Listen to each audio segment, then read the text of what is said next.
Hello everyone, Assalamu Walaikum. You all, I hope you are. Welcome back to my channel in this new video.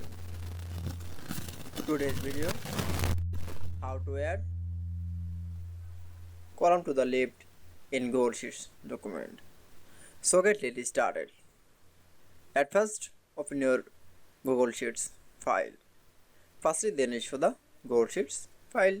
Now add column to the left. Now click for the any option. Now then we can see is the column that now go insert menu option. Now click for the option. Now click for the insert column to the left. Now for click. That's it. Then again another column. Now click for the place option.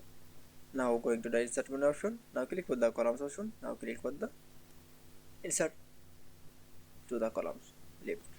That's it. Then issue the add column to the left in Google Sheets. I hope to enjoy the video. Please like, comment, share and subscribe my channel.